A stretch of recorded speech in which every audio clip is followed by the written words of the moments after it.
So, very good morning to all of you, dear students. As you know that I am Vikram, PGT Commerce, your economics teacher. Welcomes you in the economics class. Topic name is poverty as a challenge. Chapter number 3, class 9th, economics. इसमें हम लोगों ने बेटा अब तक जो discussion किया था that is related to poverty क्या होती है. हमने उसके मीनिंग को देखने की कोशिश की, समझने की कोशिश की एज ए चैलेंज, और पॉवर्टी को हमने as a multidimensional consider किया.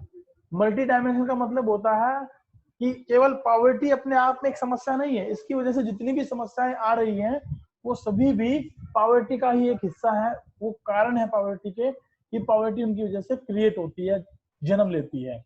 हमने बात की कि पुअर कौन है, गरीब कौन है. गरीब के बारे में जैसे हम बात करते तो हमारे माइंड में एक पिक्चर बनती है, परसेप्शन बनती है. कोई ऐसा व्यक्ति जो फटे पुराने कपड़ों में बैठा है, कोई ऐसा व्यक्ति जो जुगड़ झोपड़ी में रहता है, कोई ऐसा व्यक्ति जो शरीर से बिल्कुल दुबला पतला है, कमजोर सा है, अभी इसको एक हल्का सा थप्पड़ लगाएंगे गिर जाएगा, ऐसे व्यक्ति को हम गरीब मानते हैं. लेकिन एक्चुअल में गरीब की सही डेफिनेशन नहीं है, क्योंकि गरीब अपीयरेंस से नहीं होता. गरीब के लिए कुछ स्टैंडर्ड फिक्स किए गए हैं, उन स्टैंडर्ड के अकॉर्डिंग हम देखते हैं कि गरीब कौन है. तो वो गरीब कौन है, आज उसी के बारे में थोड़ा सा हम डिस्कशन करेंगे आगे. और उसके बिहाफ पर हमने देखा कि इस चैप्टर में हमारे पास जो ना 2 केस स्टडी थी, जो कि आपने अपने बुक से अच्छे से रीड कर ली होंगी. पॉवर्टी क्या है, और हमने फिर बाद में देखेंगे पॉवर्टी लाइन क्या है, कैसे इसको एस्टिमेट किया जाता है, वल्नरेबल ग्रुप्स क्या है, इंटरस्टेट डिस्पैरिटी क्या है, कॉजेज ऑफ पॉवर्टी क्या है, एंटी पॉवर्टी मेजर्स क्या है, और पॉवर्टी मेजर्स लेने के बाद भी एक हमारे बीच में चैलेंज है, तो कैसे एक चैलेंज है इसके बारे में हम लोग यहाँ डिस्कस कर रहे थे. और उनमें से हमने बात की थी 2 टिपिकल केसेस ऑफ पॉवर्टी की. And out of these 2 cases हमने ये डिस्कस करने की कोशिश की, एनालाइज करने की कोशिश की कि पॉवर्टी के ये जो इश्यूज हैं ये हमारे सामने होते हैं, जैसे लैंडलेसनेस, जमीन का ना होना, अनएम्प्लॉयमेंट, नौकरी का ना होना, फैमिली साइज का बहुत बड़ा होना, इलिटरेसी, अनपढ़ता, पुअर हेल्थ और मल न्यूट्रिशन, अच्छा खाना ना मिल पाना, चाइल्ड लेबर, बच्चों से मजदूरी करवाना, हेल्पलेसनेस होना कि मदद ना मिल पाना, टाइमली मदद ना मिल पाना. ये सब हमने देखा इन दोनों की स्टोरी से, story of Ramcharan and story of Lakha Singh से हमने इन चीजों के बारे में डिस्कशन किया. और हमने फिर बाद में देखा कि पॉवर्टी के जो मेजर कारण थे उनको हमने इन 4 पॉइंट्स में कंक्लूड करने की कोशिश की कि कोई हंगर या लैक ऑफ शेल्टर हो तो हम उसे गरीब कहते हैं, यानी खाने के लिए उसके पास भोजन नहीं है, रहने के लिए, सोने के लिए छत नहीं है, शेल्टर नहीं है, तो वो गरीब है. लैक ऑफ क्लीन वाटर और सैनिटेशन फैसिलिटी, यदि उसको क्लियर वाटर नहीं मिल रहा है, सैनिटेशन फैसिलिटी टाइमली नहीं मिल रही है, तो वो गरीब है. लैक ऑफ रेगुलर जॉब, अगर उसके पास एम्प्लॉयमेंट नहीं है तो वो गरीब है. Living with sense of helplessness, अगर उसको ये रहता है कि भाई उसकी मदद करने वाला कोई नहीं है तो भी वो उसे गरीब मानते हैं. तो ओवरऑल गरीबी के कारण ये समस्याएं हैं या इनके कारण गरीबी है, दे आर इंटरडिपेंडेंट, ये एक दूसरे पर डिपेंडेंट है.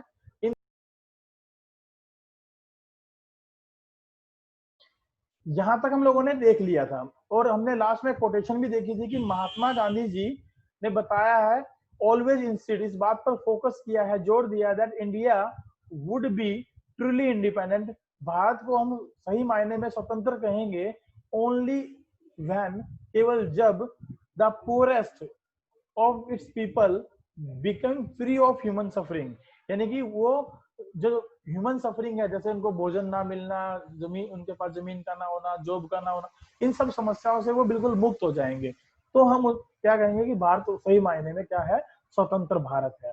आइए देखते हैं next point, poverty as seen by social scientist.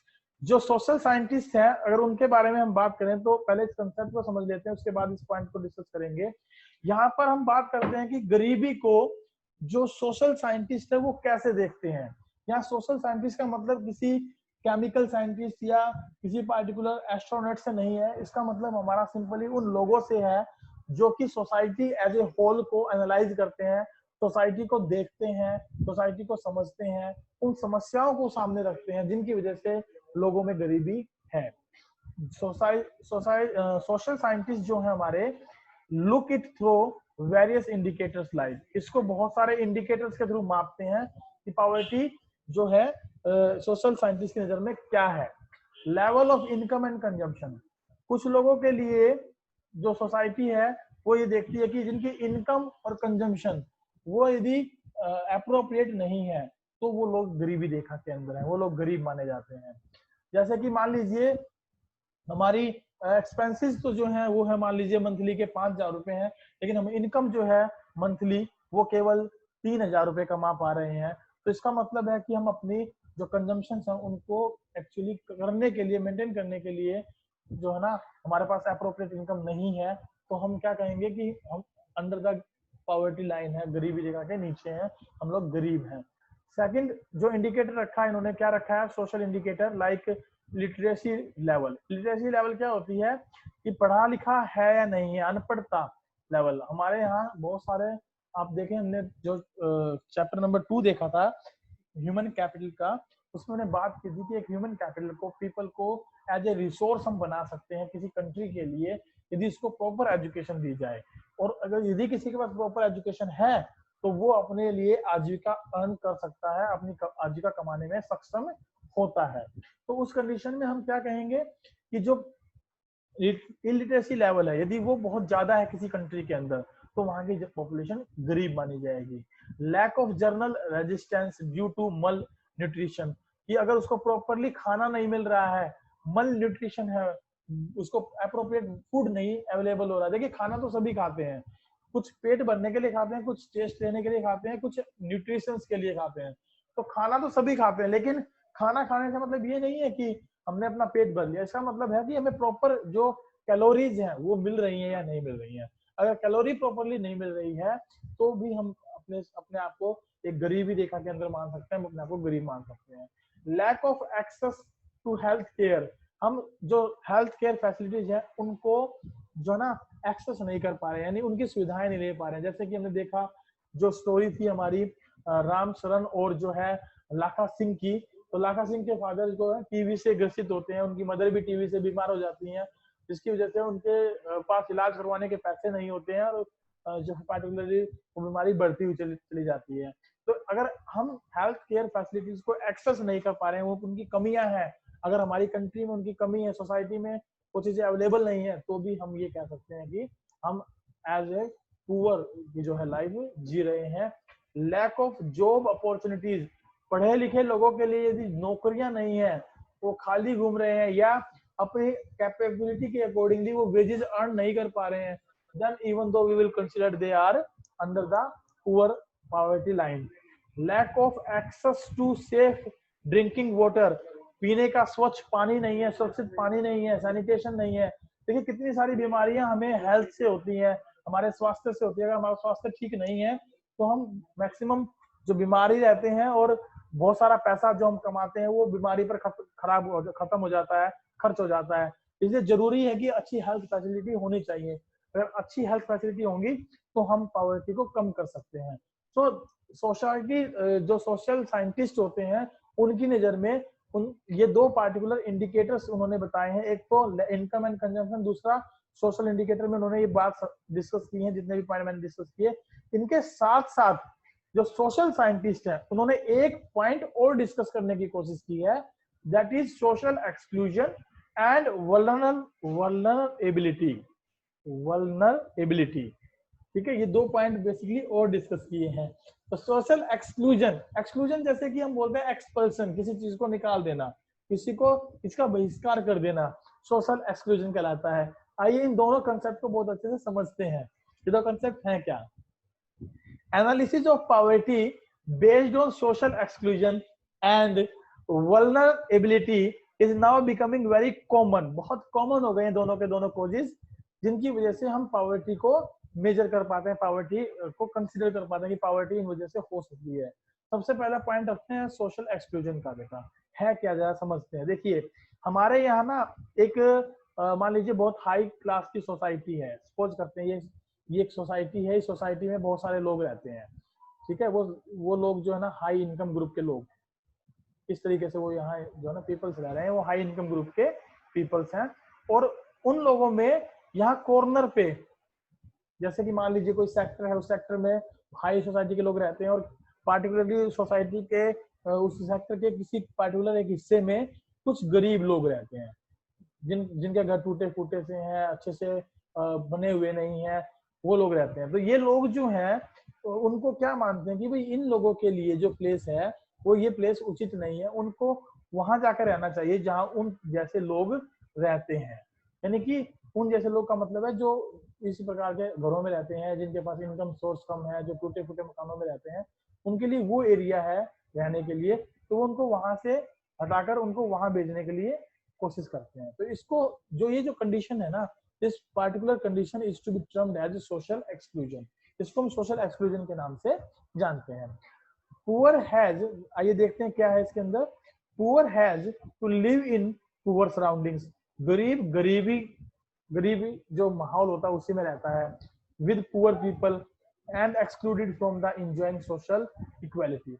अब इनको ऐसा तो नहीं है ना कि राइट नहीं है यहाँ रहने का, राइट तो है, लेकिन क्योंकि इनकी जो लाइफ है वो इस तरीके की है, जो जोगड़ झोपड़ी में रहने वाले लोग होते हैं, तो इसलिए इनको यहाँ से वो निकालने की कोशिश कर रहे हैं, एक्सक्लूड करने की कोशिश कर रहे हैं, जिससे कि हम ये कंसिडर कर सकते हैं कि जो गरीब लोग हैं उनका एरिया गरीबों वाला ही होना चाहिए, जो अमीर लोग हैं वो अमीर वाले एरिया में रहना चाहिए।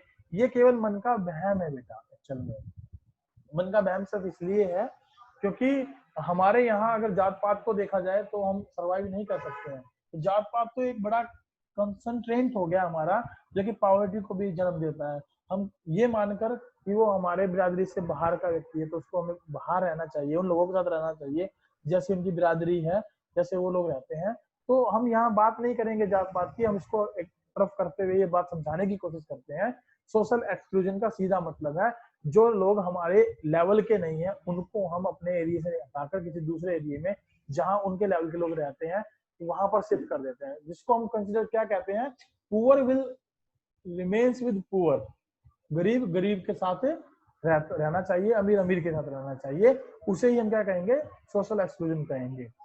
कोज as well as consequences of poverty, ये जो है क्या है, कारण है किसका, गरीबी का। और कॉन्सिक्वेंसी ऑफ पॉवर्टी, पॉवर्टी के कारण भी सोशल एक्सक्लूजन होता है। अगर हमारे पास पैसा है बहुत अधिक मात्रा में तो बताओ वहां से हमें कौन निकाल सकता है, हम भी अपना अच्छा घर बना के वहां रह सकते हैं, लेकिन क्योंकि पैसा नहीं है, गरीब है, इसीलिए वहां से हमारा एक्सक्लूजन है। और क्योंकि सोशल एक्सक्लूजन है, क्यों है, क्योंकि हम गरीब हैं, तो ये दोनों एक दूसरे पर डिपेंडेंट है, इसलिए हम इसको एक गरीबी का फैक्टर मानते हैं। नेक्स्ट है caste system is an example of social exclusion. Social exclusion का जो कास्ट सिस्टम है वो बहुत बड़ा एग्जांपल है हमारे इंडिया के अंदर। आपने देखा होगा छुआछूत जात पात का भेदभाव बहुत है भारत के अंदर, जो कि गरीबी को जन्म देता है। तो हमें इस भेदभाव को मिटाना है ताकि गरीबी को दूर किया जा सके। This is called social exclusion. Vulnerability क्या होती है, इसके बारे में अगर हम बात करें तो इसका मतलब है बेटा कि पार्टिकुलरली कोई भी एक व्यक्ति, कोई भी एक सेक्शन कंट्री का, समाज का किसी पार्टिकुलर प्रॉब्लम में धंसता हुआ चला जाए तो उसको हम वल्नरेबल बोलते हैं, कि वो उसका एक पार्टिकुलरली पार्ट बनता हुआ जा रहा है और वही हमारी गरीबी को क्रिएट भी करता है। When a section is more prone to specific problem, it is known as vulnerable. Vulnerable के नाम से इसको हम जानते हैं। तो ये जो है पार्टिकुलरली क्या है, when the probability of certain community or individual is more towards remaining poor, बहुत सारी जो संभावना है, बहुत सारी जो कम्युनिटी है, बहुत सारे जो इंडिविजुअल्स हैं वो पार्टिकुलरली गरीब जो है ना हमारी कंट्री के, और गरीब रहने की उनकी संभावनाएं हैं, वो पार्टिकुलरली एक स्पेसिफिक प्रॉब्लम से ग्रसित है कि लोग उनको अपने इक्विवेलेंट नहीं मानते, सोशल इक्वालिटी को फील नहीं करने देते, इसलिए वो गरीब हैं। And that will create the problem of poverty. वो गरीबी की प्रॉब्लम को क्या करती है, क्रिएट करती है। So creates probability of being more adversely affected. और जो इस प्रकार की जो संभावनाएं होती हैं वो हमारी गरीबी की प्रॉब्लम को, गरीबी की समस्या को क्रिएट करती हैं, जन्म देती हैं। Today we have to only discuss about this one, poverty as seen by social scientists। इसको आप अपनी बुक से और ज्यादा पढ़ेंगे बेटा। पढ़ने के बाद नेक्स्ट जो क्लास रहेगी हमारी वो रहेगी पॉवर्टी लाइन पर। अगर जो है ना अभी समय है हमारे पास, हम इस टॉपिक को भी डिस्कस कर सकते हैं। Let us discuss about this line also, ताकि हम थोड़ा सा और अच्छे से पढ़ सकें और नेक्स्ट जो हमारी क्लास है थोड़ी छोटी रहे। अगर हम बात करें पॉवर्टी लाइन के बारे में, तो बेटा पॉवर्टी लाइन क्या होती है? देखिए आप ये देख पा रहे हैं, पिक्चर यहाँ बनी हुई है, कुश्ती रेसलिंग वगैरह हम करते हैं तो उसमें ना एक लाइन खींची होती है, घेरा बना होता है, और उस घेरे के अगर हमें बाहर फेंक दिया जाता है तो हम ये माना जाता है कि हम वो खेल खेलने के लायक नहीं है, हमें वो कैपेबिलिटीज नहीं है। ऐसे ही पॉवर्टी लाइन है बेटा, एक लाइन जो कि ड्रॉ कर दी गई है और बताया गया है कि अगर इस लाइन से नीचे हम एग्जिस्ट करते हैं तो हम लोग गरीब हैं, और इस लाइन के यदि हम अबव हैं तो हम गरीब नहीं है, बल्कि हम एक स्टैंडर्ड लाइफ जो हमें जीनी चाहिए वो लाइफ हम जी पा रहे हैं। तो what is poverty line? Actual में पॉवर्टी लाइन है क्या? इस पिक्चर को देखकर हम पॉवर्टी लाइन को थोड़ा अंडरस्टैंड कर सकते हैं, लेकिन फिर भी हम इसको डिफाइन करते हैं। ये बेसिकली एक बेंचमार्क होता है बेटा, बेंचमार्क नोइंग एज स्टैंडर्ड। एक हम स्टैंडर्ड फिक्स कर देते हैं कि हमारा जो एक स्टैंडर्ड होगा, उस स्टैंडर्ड के अकॉर्डिंग यदि व्यक्ति की कैपेबिलिटीज हैं वो उसमें लाई करता है तो he will not be considered as a poor, लेकिन यदि वो स्टैंडर्ड से बाहर है तो वो पुअर माना जाएगा। मैंने आपको एक एग्जांपल भी दिया था, स्टैंडर्ड हर एक कंट्री में अलग अलग हो सकता है। मान लीजिए यूएसए कंट्री का मैं एग्जांपल लूं, वहां पर यदि लोगों के पास कार नहीं है और वो उसको पुअर मानते हैं, तो वहां पर कार का ना होना पुअर्टी को जन्म देता है। लेकिन हमारे इंडिया में यदि हमारे पास कार है तो हम पुअर थोड़ी ना, इसका मतलब हम अपनी एक अच्छी लाइफ जी रहे हैं। तो हर एक कंट्री में, हर एक स्टेट, मतलब पार्टिकुलर जो वर्ल्ड इकोनॉमी है उनमें पॉवर्टी की डेफिनेशन अलग अलग डिफाइन की गई है, उसके लिए पार्टिकुलरली एक स्टैंडर्ड फिक्स किया गया है। उस स्टैंडर्ड को हम क्या बोलते हैं? पॉवर्टी लाइन बोलते हैं, पॉवर्टी रेखा बोलते हैं, गरीबी रेखा बोलते हैं। A common method used to measure poverty is based on the income और कंजम्पशन लेवल। जो पॉवर्टी मेजर की जाती है, उसको मेजर करने का जो कॉमन मेथड होता है किसी भी कंट्री के अंदर, वो बेसिकली हमने क्या रखा है? इनकम और कंजम्पशन लेवल, कि किसी व्यक्ति की पर कैपिटा इनकम क्या है। अगर पर कैपिटा इनकम हमने फिक्स कर दी, वो पर कैपिटा इनकम तो हर जगह एक ही मेथड से निकाली जाएगी, उसमें तो मतलब कोई चेंजेस आने वाले है ही नहीं। पर कैपिटा इनकम निकालने का तो एक ही फॉर्मूला होता है, टोटल इनकम कितनी है dividing by number of population, तो उससे पर कैपिटा इनकम हम कैलकुलेट कर लेते हैं। तो वो स्टैंडर्ड हर जगह मेजर किया जाता है, तो स्टैंडर्ड के अकॉर्डिंग हर एक कंट्री में अलग अलग पर कैपिटा इनकम हो सकती है। इसके बारे में और डिटेल से आप लोग अपनी 10th क्लास में पढ़ेंगे। तो पर कैपिटा इनकम के आधार पर हम ये डिफाइन कर देते हैं कि the particular person is poor और नॉट। तो इनकम और कंजम्पशन लेवल उसका चेक करते हैं, तो उससे हमें पता लगता है कि वो गरीब है या नहीं है। कैसे करते हैं? तो पॉवर्टी लाइन में वेराई विद टाइम एंड प्लेस। देखिए टाइम एंड प्लेस की अगर हम बात करें तो इसका हम एक सीधा सा एग्जांपल लेते हैं। भाई मेरे पास 1986 में, 1986 आज से काफी बैक का समय है, बहुत पुराना समय हो गया थोड़ा सा। उस समय में मान लीजिए मेरे पास यदि जमीन है या मेरे पास सपोज करिए 15,000 रुपए महीने की नौकरी है, तो इसका मतलब मैं बहुत बड़ा आया कहूँ कि अमीर आदमी है, क्योंकि उस वक्त जो पर कैपिटा इनकम होगी वो बहुत ही कम रही होगी। और आज की डेट में यदि मैं बात करता हूँ कि मैं 15,000 रुपए महीना कमा रहा हूँ, तो वो मेरे लिए कोई इनकम का मायने नहीं रखता। इट मीन्स टू से कि as per the per capita income हो सकता है वो 18,000 या 20,000 फिक्स की गई हो। तो टाइम और प्लेस के साथ साथ ना जो पॉवर्टी की डेफिनेशन वो बदल जाती है। जैसे मैंने एग्जांपल में बताया, यूएसए में लोगों के पास यदि कार नहीं है तो वो गरीब माने जाएंगे, लेकिन अगर हमारे यहाँ लोगों के पास साइकिल नहीं है तो हम कह देते हैं कि वो गरीब है। तो इट मीन्स टू से कि टाइम और प्लेस के साथ साथ हमारी जो गरीबी की डेफिनेशन है वो बदल जाती है।